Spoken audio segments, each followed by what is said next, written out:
Surah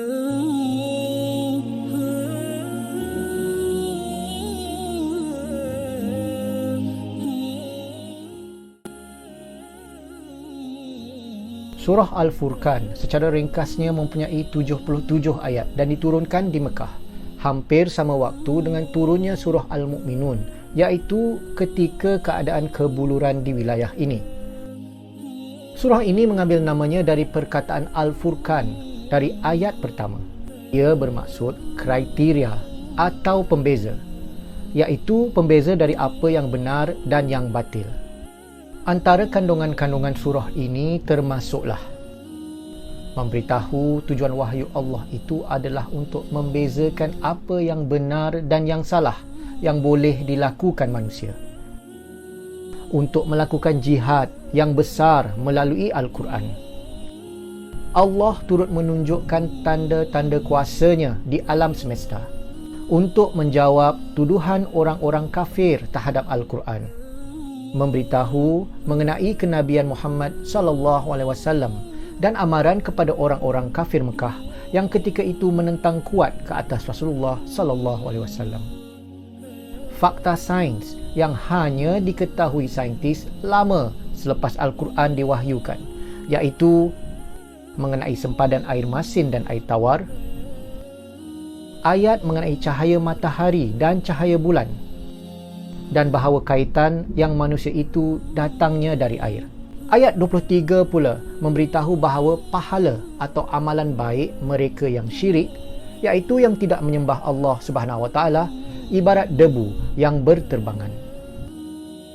Selain itu, jika pada awal surah Al-Mu'minun memberitahu kita ciri-ciri orang mukmin, pada penghujung surah Al-Furqan ini pula Allah memperincikan serta memberi gambaran yang lebih jelas tentang kelebihan akhlak orang-orang mukmin atau ibadur rahman.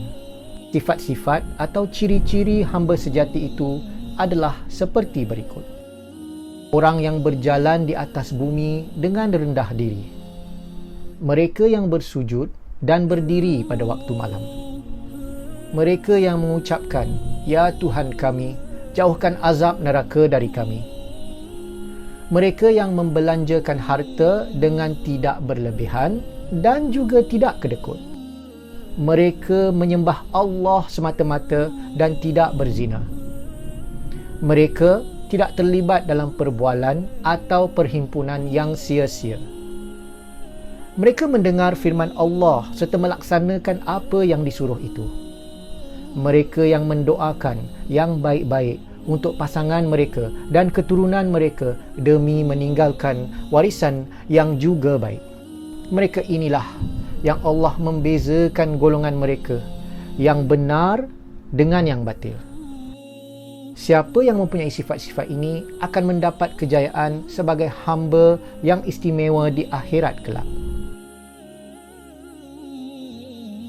Kandungan 1 hingga 9. Objektif atau tujuan risalah dan wahyu. Al-Quran ini adalah daripada Allah dan tujuan wahyu ini diturunkan adalah sebagai pembeza apa yang betul dan salah untuk semua manusia.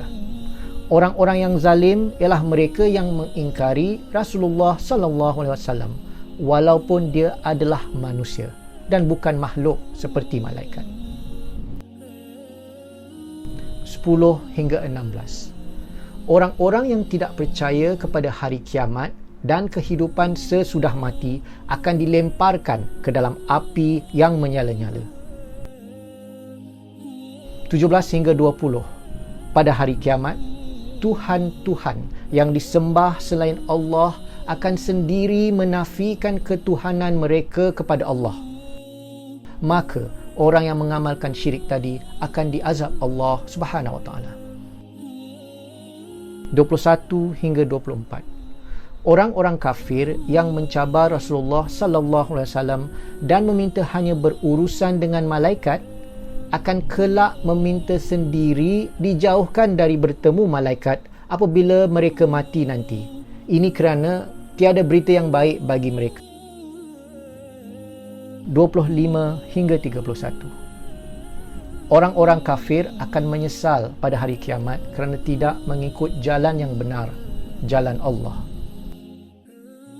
32 hingga 34. Allah menerangkan hikmah di sebalik Al-Quran diturunkan secara berperingkat-peringkat dan bukannya sekaligus.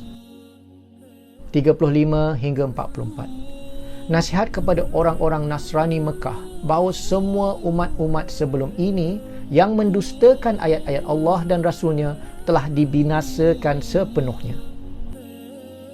45 hingga 62.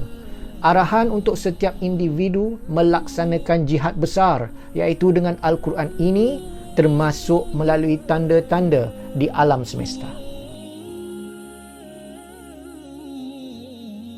63 hingga 77. Jemputan kepada musyrikin Mekah yang menyeleweng untuk mengambil akhlak yang tinggi serta ciri-ciri hamba yang sejati.